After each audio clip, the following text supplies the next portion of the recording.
Welcome to the Fitness Plus Technology Podcast for club owners, operators, and fitness professionals. Each week, host Bryan O'Rourke brings you an expert interview with a global influencer at the crossroads of fitness and technology.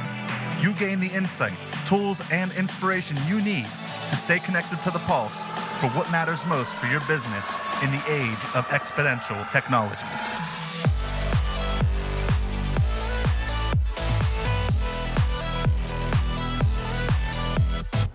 Hello, listeners, and welcome to episode 181. I'm Bryan O'Rourke, your host of the podcast. And before we get started with our guest, Garrett Marshall, I want to extend an invitation to visit with me at Cybec in Orlando here on May 12th, 13th, 14th. I think those are the dates, yes. Just next month. So I look forward to that. Also, I'll be at Beyond Active in Singapore, which is going to be great in early June. So that's only a month away.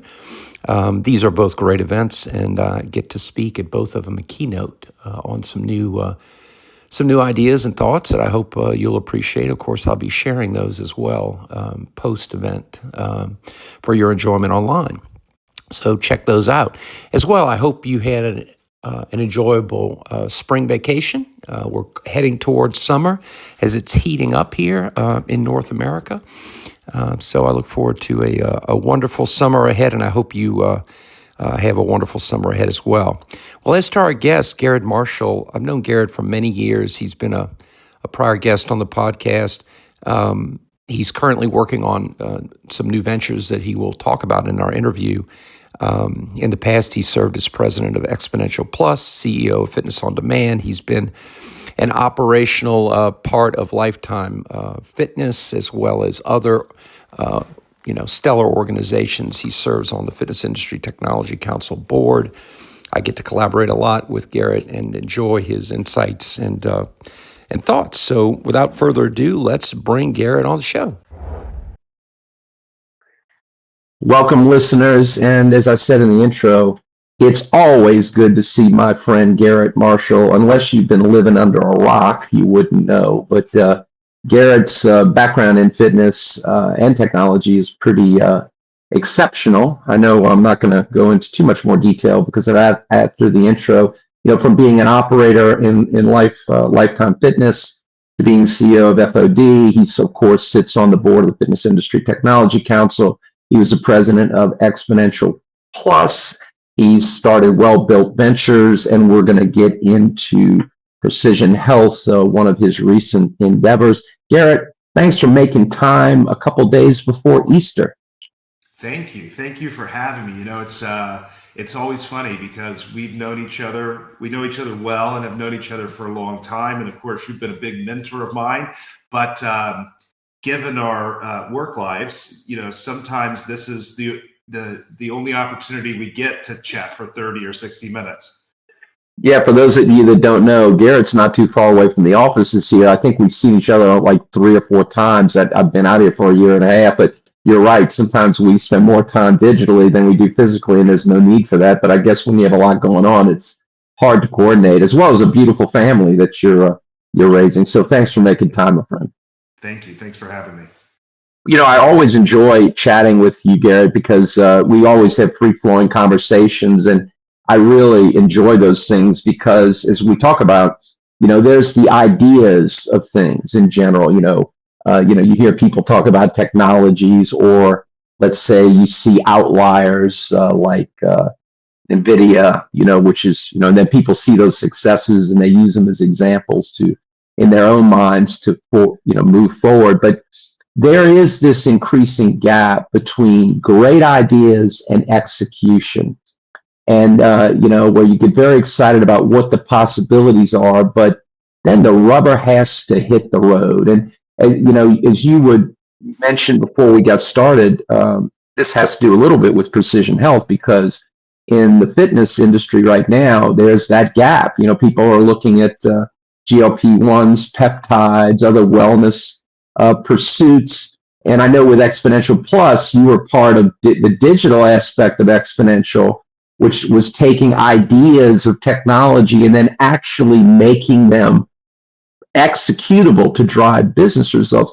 Tell me your thoughts about that and how that ties into this latest initiative for you. Yeah, that's great. That's a great platform to introduce precision, which, as I shared with you before the call, it's where I'm spending kind of 99% of my mental bandwidth right now. It's a technology product that launched to market about 8 weeks ago, so February 11th exactly.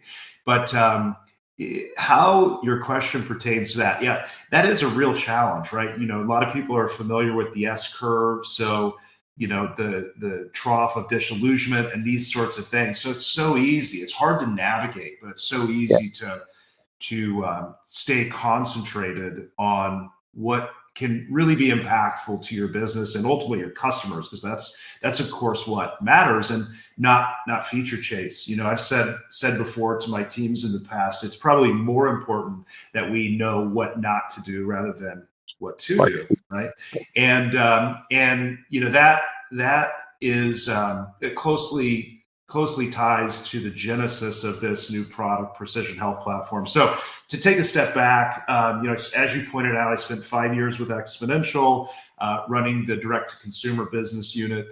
The business case behind building that department and making that investment was basically that by creating these digital products and services, we could reach beyond our customer base in our retail footprint and engage, basically broaden the funnel is the way I like to say it. Engage with consumers that had not been in a retail location. We can engage them in ways that we couldn't with the product menu in the physical studios. So, live and on-demand streaming, lower price point, $20 to $30, sometimes free. So it essentially broadened the funnel. And back in my last full calendar year, I resigned early last year, 2024. So the last calendar year, 2023, on average, across the 90 apps that Xponential had, we had on average probably between 600 and 700,000 monthly active users. So it's a fairly significant digital population. And so my job was to figure out how to grow that. And then we would use those same digital products and services as tools to augment or supplement our member journey as well. So members that were in studios. And I left, so I resigned that last year, started a business called Wellbuilt Ventures, which has been now in operation for 1.5 years. That's a growth development firm that's focused on helping wellness businesses grow and scale. And over the last 1.5 years or so, the types of work that we were actually doing for our customers and continue to do started to fall into like 4 main buckets.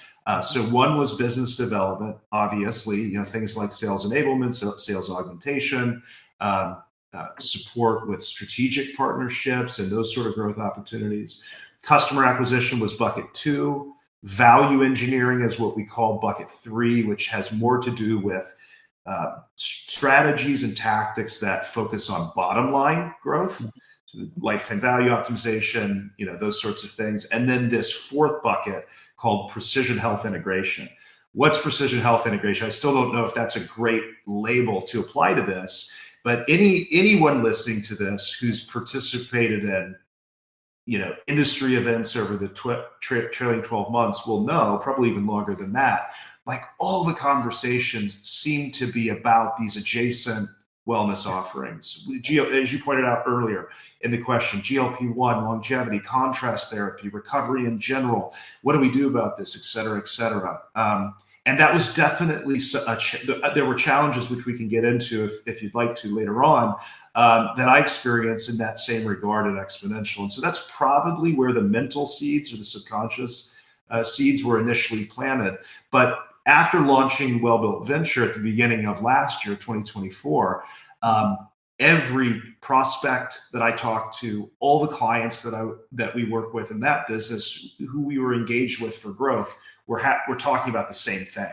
And eventually, we came to the realization that 4th bucket of growth, precision health integration, how do you embrace this in a way to grow your business and make your business more relevant? There's probably an opportunity to create a product that could be broadly applicable in the industry. And so that's That's the journey we began last summer. So it's been about 9 months.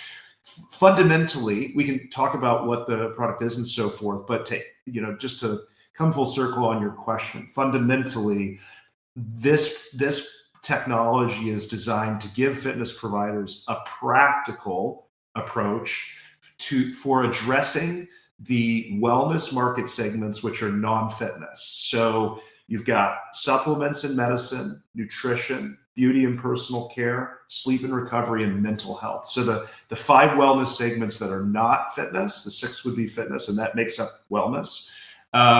It's designed to help them address that in a practical way. So starting last summer, a big part of the beginning of that roadmap was to go out and forge relationships with leading consumer companies who lead in these various wellness product categories. In those 5 market segments that I just touched on, there's a bunch of products, right? There's a bunch of products. So we, rank ordered those basically by demand. So the size of those product categories and sales, we prioritized in a descending order and started attacking each of those based on how much consumer demand there were for those product categories. And so since then, we've gone out, we've forged these relationships with companies in the telehealth space who provide a range of pharmaceuticals, GLP-1, various peptides, hormone replacement therapy, and so on. We also do at-home lab tests today. I have a great partner there that provide a range of tests that consumers can order. They do a blood prick at home, put it back in the mail, and they get the results digitally, like within a week or whatever, as well as precision supplementation. So that's what's on the platform today. And I kind of maybe got off on a tangent a little bit, but the aim that Precision, to my knowledge, is the only product that's been designed exclusively for and only for the fitness provider use case. And so we've built in basically all the things I wish I had when I was trying to do this at Xponential, all of the feature set that's required for a fitness provider to do this, as you had kind of asked or led with the question, in a practical way, in a way that can produce results, but is also not a huge distraction and a huge investment.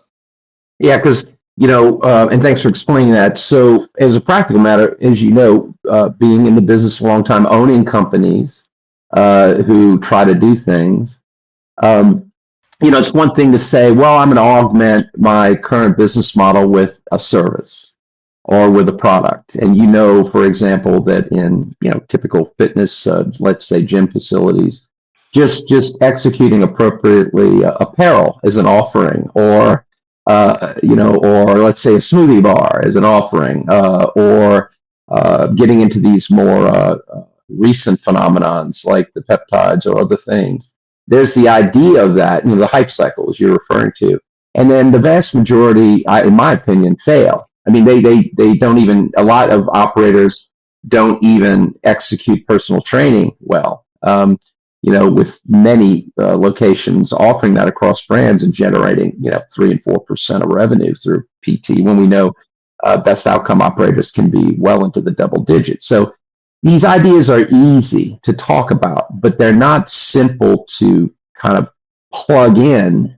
And so are you given that, or is that's what you're trying to do, is to help those kind of businesses plug into those things operationally? How do you do that? What are some of the ways you do that outside of identifying vendors and other things?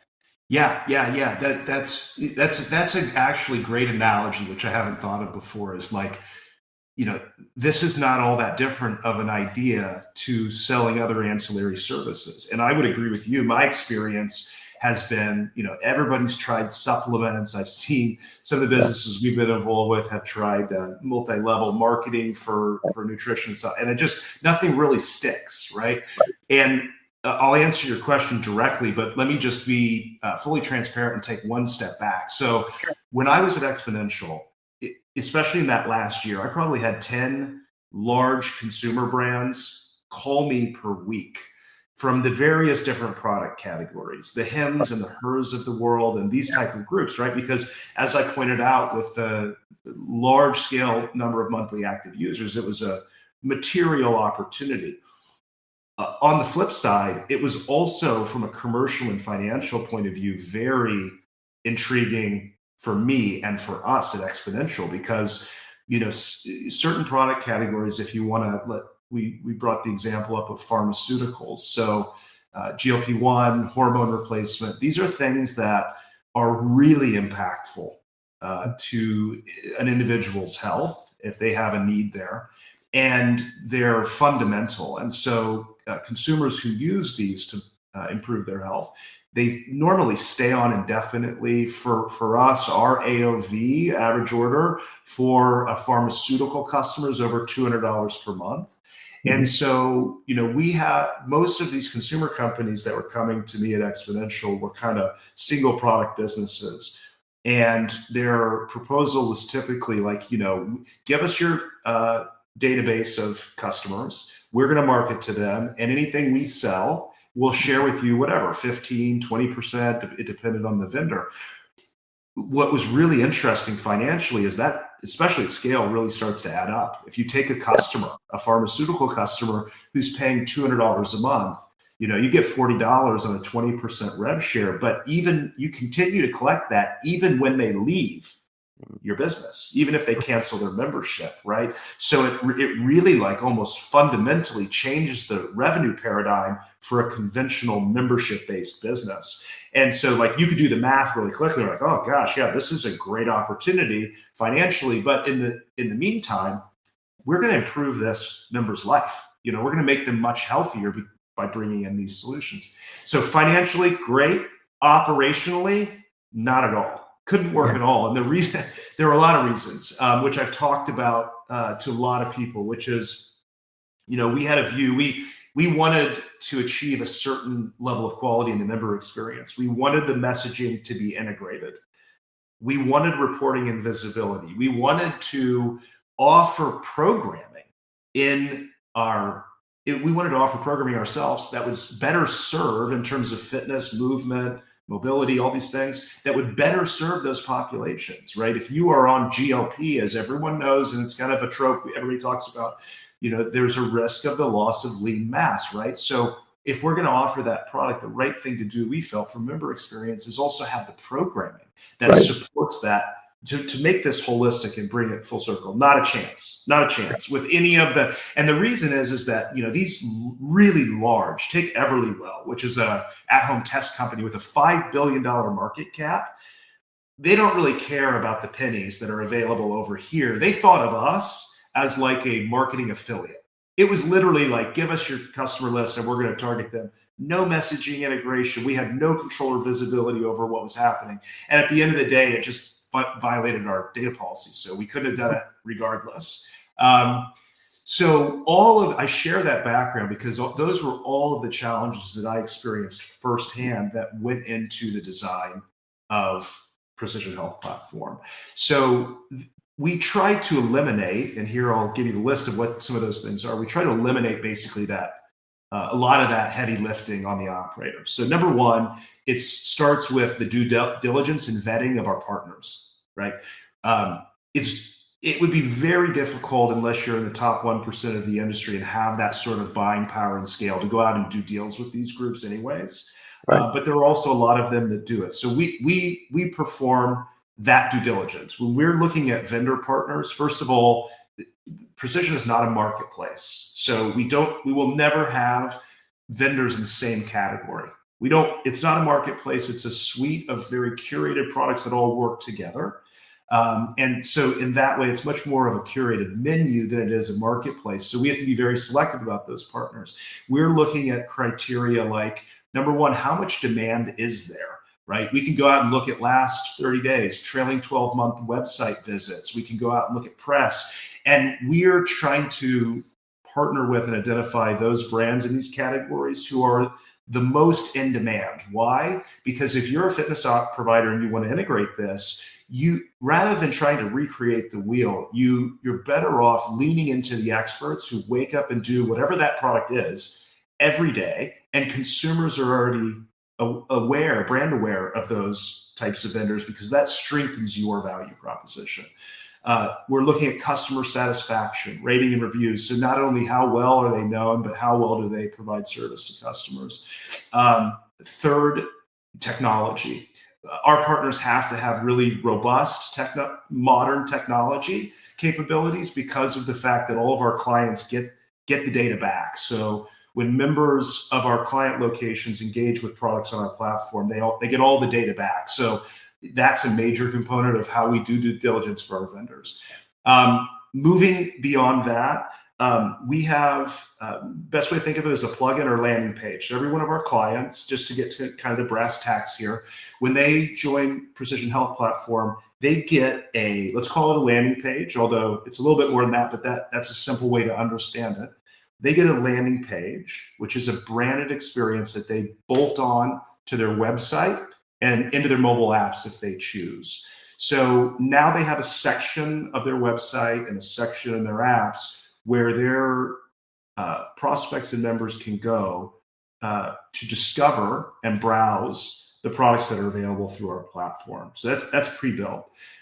We also provide a nested CRM, which you may want to talk about more, but it's an important component of our tech stack that's eliminated from our client having to build and think through these things. And so when they come on, marketing campaigns, marketing automation, lead nurturing, automation triggers, lead scoring, full email, SMS capability, all of those things are pre-built and automated when they implement Precision Health Platform. And I'll say it again, because this is the question that's going to be on a lot of people's mind, is all of those things are branded experiences and branded touch points. Our clients, when they join, they go through a few simple steps, select their typography, their primary and secondary accent colors, upload a logo, et cetera, and then those brand elements get distributed across all of the pre-built assets and artifacts that are in the platform.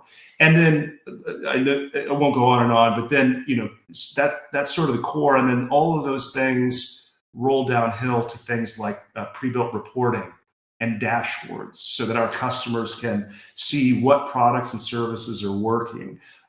If they're not working, where are they failing? By looking at funnel metrics like impressions, click-through rate, conversion, et cetera, right? So all of those things are sort of packaged in and ready for our client out of the box. Bringing this full circle back to my experience at Expo, there wasn't a product like Precision. And so in order to achieve the quality of member experience that was a prerequisite, the approach that I had to take was to select vendors in the product categories that we cared about and thought were important, and then build point-to-point integrations with each of them. Because for the most part, these are consumer companies, right? They're not set up to support strong B2B channel relationships. And in fact, when we did that exercise and built a pro forma, what we found was the ROI was not only small, and this probably ties all the way back to when we were both saying, like, people have tried supplements and tried apparel and tried some of these things, but they're not very sticky. We too went through that pro forma and that exercise and found that not only was there a small ROI, it was actually a negative ROI.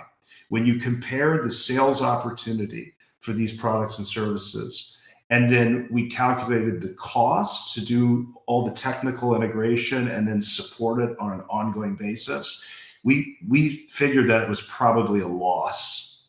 And so that is a central challenge for fitness providers when they think about these categories. It's like, how can you do it in a way that's actually accretive, not a major distraction investment that produces little returns?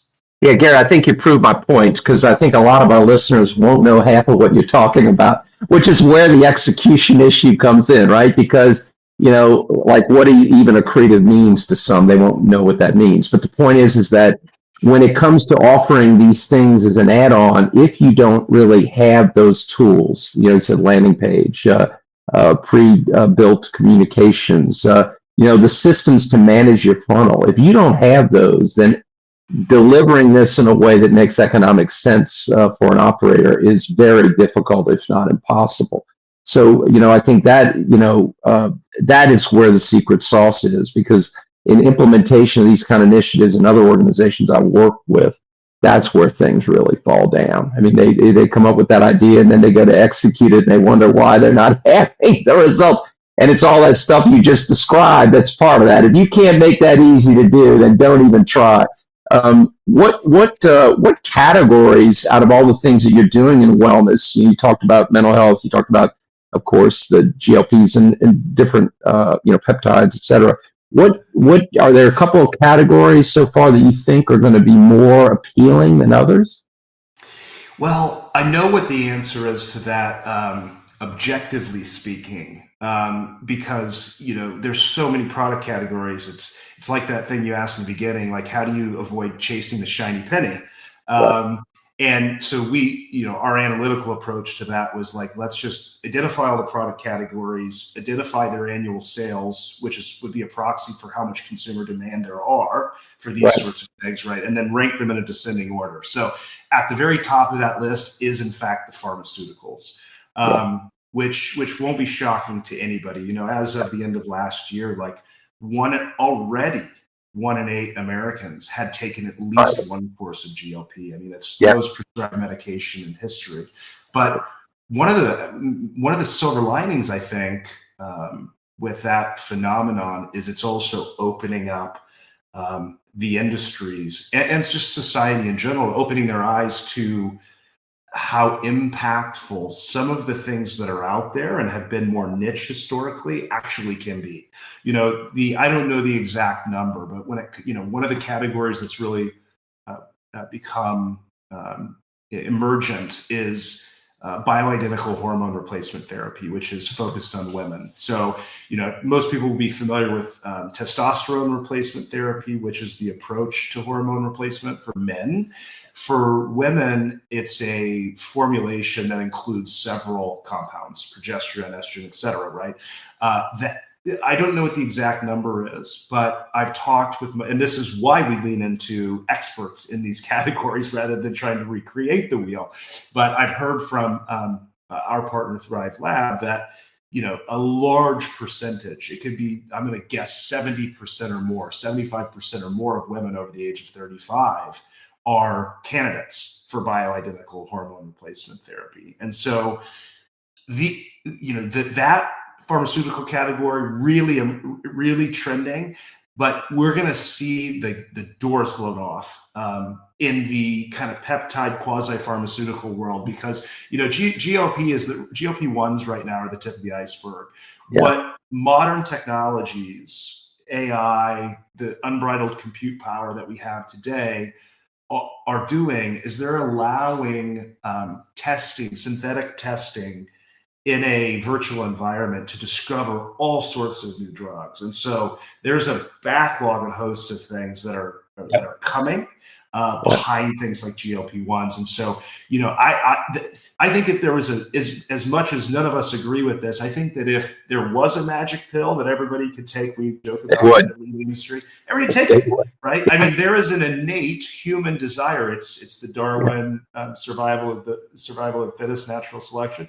There's an innate desire to want to make yourself more fit, to want to make yourself better. And our modern technologies today are moving us closer and closer to those things. Now, is that a cure-all? Absolutely not. But the way I think about it is, and again, this is from my personal experience, because most of my career I've been on the other side of the table as an operator thinking about how to address these things. I think it's misleading to look at the latest shiny penny, whatever the product category is, and go, we have to do it, and then try almost in a way to like pivot your business model so that now I'm not a fitness provider, I'm a wellness practitioner, right?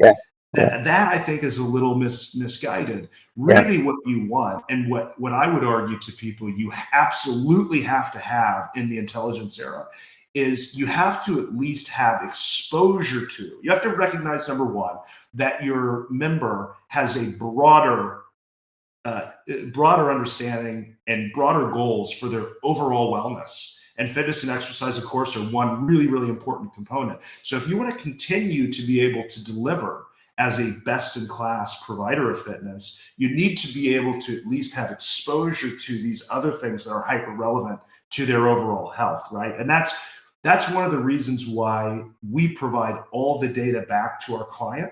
So, I mean, like a simple example that I always use is like, if a client takes an at-home general wellness blood test, right? There's 20 to 30 biomarkers in a single test. And all of that information comes back to our client, which is the fitness provider. Now, depending on their business model, it really varies on how they use that data and to what extent they use that data. But the point is really just to be aware of that and exposed to that, so that, you know, if you're a personal trainer working with a client, or you're a marketing manager trying to figure out how to better target and personalize upsells, product offers, et cetera, that you can have a more holistic conversation. Even if you're not a specialist, and believe me, you probably don't want to be a specialist in all these other areas, they're very complex in their own right. Even if you're not a specialist, you can acknowledge that holistic mindset that most consumers have today about their health. Yeah, it's great recap. You know, in closing, Garrett, you know, you've done a lot of things in business, and I've, you know, knowing you for many years. Given all the changes going on in the marketplace, given everything that's happening, and given your diverse background, what pearls of wisdom do you have, or would have, a couple of points for the listeners checking in on this conversation that you think are more important than ever to be aware of, given so much that's going on out there? What's your view on that? Well, you know, thinking about this on the fly, maybe I'll stay in the spirit of how we started about trying to avoid feature chasing. Yeah. I'd say always start with your strategic imperatives. Don't overthink it. Understand where you fit in the value network to your customer, and do the things that reinforce those value propositions, and avoid everything else. And I know I said it earlier, so maybe I'm repeating myself, but I think in an ever-connected world like we have today, where technology is rapidly evolving, it's probably just as important to decide what not to do as it is what you should do.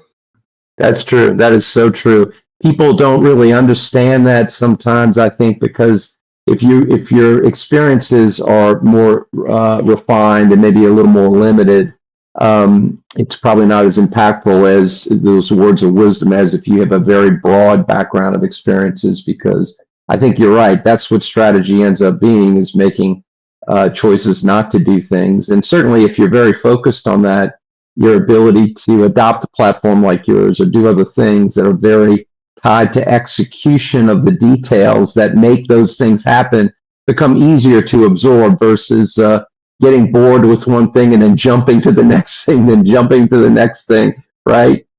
You just reminded me, it is such a beautiful thing as a leader, even a product leader, when you have a strong framework, an understanding of your business model, to where you don't have to inject your subjective decision into your subjective feelings into decision making, but you can let your framework make the decision for you. That's a beautiful thing, right? That is. I think that adds something like 20 or 25% more sleep in your life if you have that. That's the truth. Garrett, where are people going to be able to find you? You going to any events in the coming months? Yes, I will be at the ATN Innovation Summit, I believe it is, in the summer here, and then online. I'm all over online, obviously. Yes, you are. And of course, for the listeners, there's going to be all the links to get a hold of Garrett and see his businesses, and follow up if you have further questions. Garrett, thanks for making time, Thursday before Easter. It's always great to see you. Thanks for your wisdom. And I'm telling you, I think that you're onto something with your precision platform. So I can't wait to see how that goes in the marketplace in the coming months. Thank you. Thank you so much for having me. I genuinely appreciate it. Take care, my friend. See you soon. Hello, listeners. This is Bryan O'Rourke, and thanks so much for listening to the Fitness Plus Technology Podcast. The podcast is made possible by the Fitness Industry Technology Council, a consortium of global brands working together to enhance the adoption of technologies in the fitness space. Our company, Videri Ventures, which is invested in Vertimax, Montezuma, Gold's Gym, Houston, Texas, and Fitness 24/7 Thailand, also underwrites the podcast, along with our service companies, Integris Advisors, Moon Mission Media, and others. Please feel free to share this podcast with your colleagues. And if I can be of any assistance to you, don't hesitate to reach out, bryanko'rourke@gmail.com, or find me on any of the major social networks. Have a great day, and thanks for listening.